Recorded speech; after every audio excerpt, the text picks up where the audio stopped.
Hallo und herzlich willkommen zu einem neuen Quick-Tipp hier auf unserem Kanal. Und zwar habe ich was richtig Feines mitgebracht heute.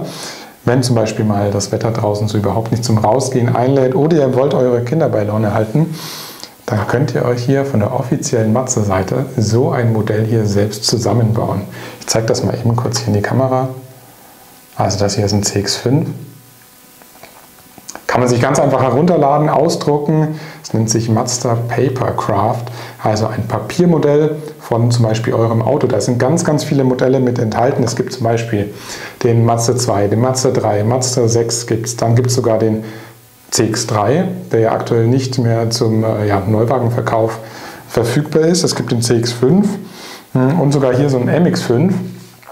Den habe ich euch mal als Schablone hier ausgedruckt. So schaut das auch aus, wenn ihr euch das Ganze herunterladet. Habt jetzt hier zum Beispiel in dem Fall zwei Seiten. Einmal eine Seite hier mit der Frontpartie, mit den beiden Seiten, den Rückleuchten und sogar hier der Kopfstütze. Und auf der zweiten Seite haben wir dann das Verdeck, die Glasscheibe und die Heckpartie. Und zugegebenermaßen, das ist jetzt ein wirklich sehr schweres Modell der CX5. Da wird in 3 Kategorien unterschieden. Und zwar einmal in schwer, dann der Mazda 3 hier zum Beispiel ist schon Medium und ich muss sagen, ich hatte damit auch schon meine Schwierigkeiten. Ich glaube, den muss ich nochmal neu machen. Und der CX5 zum Beispiel ist ein etwas einfaches Design, ist ein bisschen einfacher aufgebaut und der ist mir schon deutlich besser gelungen, schätze ich mal.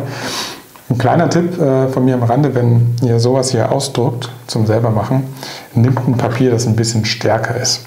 Also dieser Mazda 3 hier zum Beispiel ist in so einer typischen, ich sag mal, Büropapierstärke ausgedruckt, und zwar 80 Gramm, also 80 GSM.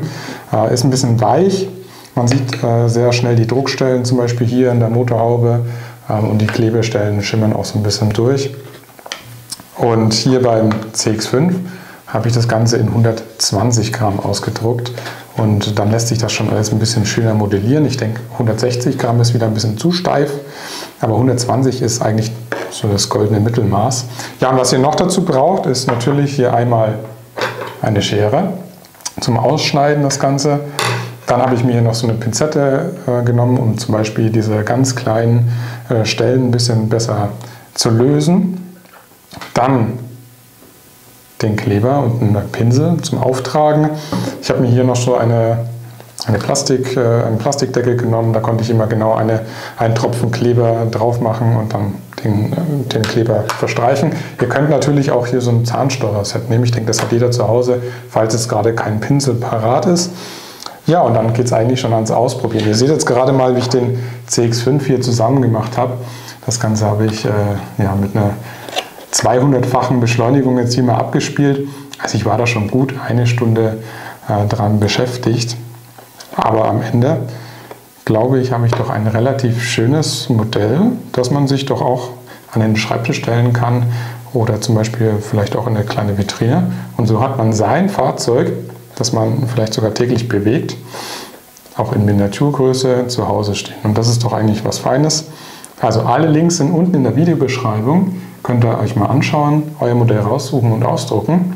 Ja, wenn ihr übrigens mehr zum Beispiel dem CX5 hier wissen wollt, dann blende ich euch jetzt hier auf der Seite mal ein Video ein, und zwar die 8 Tipps und Tricks zum CX5. Das Video ist mit eines der beliebtesten von uns und auf jeden Fall sehenswert. Also schaut da gerne mal rein. Ansonsten würden wir uns natürlich freuen, wenn ihr hier oben den Kanal abonniert und dieses Video liked, falls es denn euch gefallen hat.